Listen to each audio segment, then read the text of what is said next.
Hey everyone, how you doing? We're going to be talking about Naruto today, more specifically the character Gara. He doesn't get to fight against a huge amount of people when he's first introduced in the tuning exams. He fights against some fodder characters in the Forest of Death. He fights against Lee and beats him. He fights against Sasuke and he fights against Naruto and ultimately loses. But was there anyone else in the preliminary exams that could ultimately defeat Gara, or at least have a shot of doing it? Well, basically, that's what I'm going to be talking about.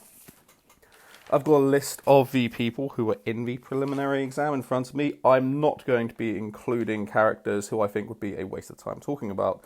So I'll go through everyone in there and say who I'm including and who I'm not. In the first round, we've got Sasuke versus Yoroi. I'm going to be including Sasuke. Obviously, he's one of the main characters. Yoroi, the chakra drain guy who gets his ass kicked by a severely handicapped Sasuke. Obviously, I'm not including him. How is he even going to touch Gaara? Then we've got Zaku versus Shino. Zaku is the sound blast guy who shoots sound beams or whatever they are. I don't know how to phrase it. I am going to include him. I think it could be like vaguely interesting. And Shino, I'm going to include him as well. I feel like that's just worth talking about. Next round, we've got Misumi versus Conqueror. Conqueror is severely terrified of Gara, even though he's older, etc. Basically, just he's so scared of Gara. I don't see him standing a chance against Gara. Otherwise, why would he be so terrified of him? And he defeats Misumi. So I'm not including him either. And even if I did, like, really, what's he gonna do? Like, bend his cock around Gara's face or something with his flexible abilities? Round after that, we've got Sakura versus Ino. They are both utter trash. I'm not including them. Then we've got 10-10 versus Tamari. Tamari is essentially the same kind of boat as Kankuro. She's horrified of Gara. She knows she's not as strong as him. And she defeats 10-10, so they're pretty handily. So I'm not including either of them. Then we've got Shikamaru versus Keem. Keem is the girl who does the bell thing. I'm actually going to include both. I don't see why not. Like, I feel like they're both worth talking about to some degree. After that, we've got Naruto versus Kiba. Obviously, I'm including Naruto. He's the main character, and he's the person who ends up defeating Gara. Kiba, I'm not including. Like, really, what's he going to do? He's got no chance of getting away around Gara's ultimate defense. And then we've got Hinata versus Neji. I'm including Neji, but not Hinata. The reason for this is basically they have the exact same abilities. The only difference is Neji has more of them and he's better at them. After that, there's Rock Lee versus Gara. I'm not including Gara because he's Gara, and I'm not including Rock Lee because he gets defeated by Gara, so we already know how that goes down. And in the final round, we've got Dosu versus Choji. I'm actually including both of them. Dosu has some pretty interesting abilities, and Choji, though he seems like fodder in the tuning exams, he does have the chili pepper pills with him, and there's the spinach pill, the mustard pill, and the chili pepper pill, and there's no reason he can't use them. He just doesn't. So I'll include him. Why not? One thing I should have mentioned right at the beginning, actually, to make this like vaguely fair, we're talking about tuning exams Gara. He can't use the Shikaku, the tailed beast, because then, okay, fine, no one beats him. And what's the point of even talking about that? To make it fair on both sides, Naruto also cannot use his tailed beast, which means no Kurama Chakra for him. Okay, so the first person we're looking at is Sasuke Uchiha. It is kind of a one-sided stomp at this point. Sasuke needed, I think it was a month of training, and he unlocked the ability to open I think one or two of the first 8 gates, and also learn to use the Chidori in order to stand a chance against Gara. At this point, what's Sasuke really going to do to get through Gara's defenses? I guess he's fast, not compared to some of the other people in the tuning exams. But he's got the Sharingan, so he's got a decent chance of sort of fending off the sand for a little bit with his enhanced reflexes. He's got the Fireball Jutsu, and you could say, well, maybe that could get through the sand a bit. But I don't know, it wasn't able to melt Haku's ice. And Gaara's defense wouldn't be an ultimate defense if just a standard little fire jutsu like the fireball jutsu could get through it. So, what's Sasuke really going to do? He's not going to Genjutsu Gaara. At this point in the series, he's not shown any ability to use Genjutsu at all. In fact, I don't think he does any until Shippuden. Coming in after Sasuke, we've got Zaku, aka the Sound Blast guy. And I'm starting to wonder why I bothered including him, actually. He's got the Sound Blast. And maybe that could blow away Gaara's sort of shifting clouds of sand that he uses as his first line of defense. But honestly, even if it blows them away, they're gonna come back, right? It's an automatic defense. And even if it were to blow them away permanently, I don't see it breaking through Gaara's sand shell. He's just got no way to really put Gaara down. I reckon Gaara would stand there and just take his attacks. That seems to be how he enters all battles. He just stands there with his arms crossed and he's like, whatever, bring it on, I'm Gaara, I'm so cool and emo or whatever. But yeah, once he gets into trouble, he busts out the sand, and I think he'd put Zaku down pretty swift-like. He's never been shown to be particularly fast or anything. After Zaku, we've got the Bugman, Shino. I don't know why I said it in that voice. Shino is actually kind of an interesting one. I don't know if Gaara's ultimate defense would extend to tiny little ninja bugs crawling to him. Like, would the sand squish them?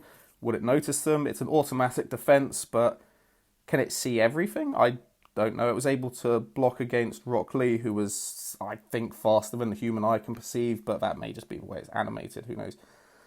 If we say that Shino's bugs can get through Gaara's defenses and start draining his chakra or whatever, then I still would have to give it to Gaara. I feel like Gaara would be able to crush Shino with a sand coffin or something way before Shino would be able to drain all his chakra away. And that's assuming that Shino's beetles can get through Gaara's first line of defense and then drain chakra through the sand shell as well. And it seems like you need to get quite a lot of bugs on someone in order to start draining them properly. And if we assume that a few can get through the defenses, I don't think it's fair to say that, yeah, the sand would just ignore like a swarm of insects. That just seems kind of silly to me. After Shino, we've got Shikamaru. Once again, I feel like Shikamaru would be able to hit Gaara with his main attack, the Shadow Possession Jutsu, because Gaara tends to start every match by just standing there being like, yeah, whatever, mate. But really, what's he going to do with it? How is he going to make Gaara hurt himself if he's standing in the middle of the arena? He can't make him bash his head on something or anything, and even if he could, Gaara has the shell of sand protecting him. Another thing is, I feel like Gaara's sand abilities are kind of a hard counter to Shikamaru's Shadow Possession Jutsu. Gaara doesn't seem to need to move a muscle in order to control the sand, so I would make the assumption that if he is shadow possessed, he would still be able to just sand coffin Shikamaru, so it would actually be an easy victory for him. Regardless of how clever Shikamaru is, I cannot see how he could possibly put Gaara down at this point. He doesn't have shadow stitching yet, and even that I don't know if it would work, which he doesn't have. Then we've got the girl who loses to Shikamaru. I see her kind of doing exactly what she did to Shikamaru. She throws some senbone, the needles, with bells on them. And they would put Gaara under some sort of bell genjutsu, presumably. I assume they would, because the sand would stop them from getting close, but the sand sort of has an area of effect. They'd get close to him, and I assume the sand would reach his ears, and it would put him under genjutsu. And that would make him, pretty dizzy, I would say. It would certainly screw him up if it does work. I don't know how close it needs to be. Maybe it needs to go right past your head. But just for the sake of argument, let's say it definitely works. Gaara's dizzy. He's all like, oh my god, I'm Gaara and I'm dizzy. He says that. That's like his catchphrase. Um, he still doesn't seem to need like coordination or whatever to use the sand. It seems to be like semi-automatic. He would still crush her even whilst under the genjutsu. And even if he didn't, he's dizzy, etc. What then? Like, she has no way to actually put him down or knock him out. I'm not sure if the bells can knock him out. Let's say they can.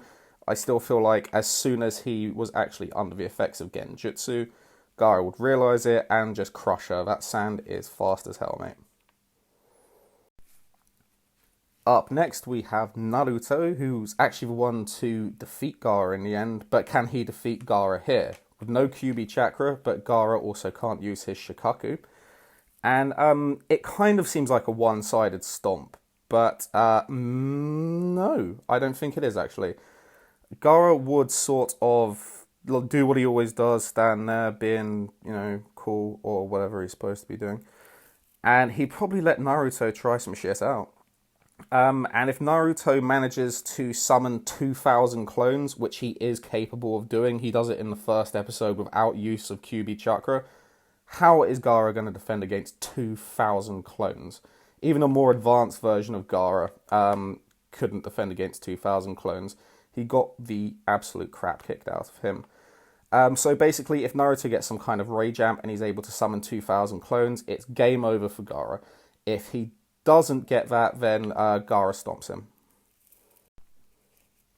After Naruto, we have Neji. And this is kind of a weird one. It might go completely differently to how I might think, but how is Neji going to touch Gara? Like, he's got ridiculously good combat speed, but he's not, like, fast on his feet like Lee is. At least I don't think so. I don't think he's as fast as Lee is with his weights removed. If he's able to land some gentle fist blows on Gara, that's assuming he can get through the swarms of sand, which I personally don't think he could. Then there's no guarantee they would work against Gara. Because they didn't work against that guy whose name I can't remember. The Spider-Man who he fights in the Sasuke retrieval arc, who was wearing armor kind of similar to Gara's shell of sand.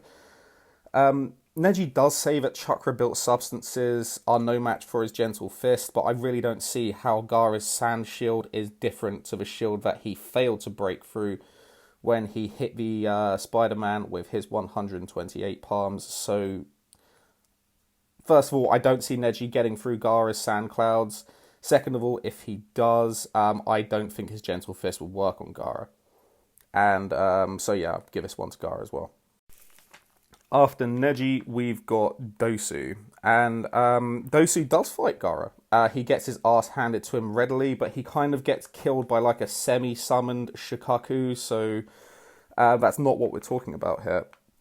Dosu, like, again, he's not particularly fast. How is he going to get through the shifting clouds of sand? He might be able to strike near to Gara and be blocked by the sand, but because of his like gauntlets that he uses, they would screw with Gara's ears and they'd make him dizzy and dazed and whatnot. But how is that any different to what Keem would do? Again, he has no way to permanently put Gara down. The sand would get him eventually and crush him. Okay, and the final one we have is Choji Akumichi. Obviously, Choji, without the use of the pills, is absolute fodder to Gara. Like, Gara could kill him in an absolute instant. But, basically, this victory comes down to whether or not Choji takes the pills. If he takes the final pill, as he did against the fat guy in the Sasuke retrieval arc, I think he probably could beat Gara. He gets ridiculously strong and he can get massive as well. And I feel like he'd be able to brute force his way through Gara's defenses. But if Gara just puts him down before he has a chance to take the pill, Gara obviously wins. I don't know if Choji would take the pill or not. I don't think he would, if I'm being honest. I'd probably give this to Gara because Choji, he starts with the green pill and then the yellow, and then he only uses the red in emergencies because it will most likely kill him. And I don't see him using something that will most likely kill him just to win a match in the tuning exams. But if he does, then he beats Gara, but he also dies, so I guess you could call it a draw. But yeah, that's all of them. Do you agree with me here? Do you think there's anyone who I've misrepresented who maybe could beat Gara, or do you even disagree with me when I say that Naruto and Choji have a shot at beating Gara? Let me know what you think, or don't. I'm not that fast, mate.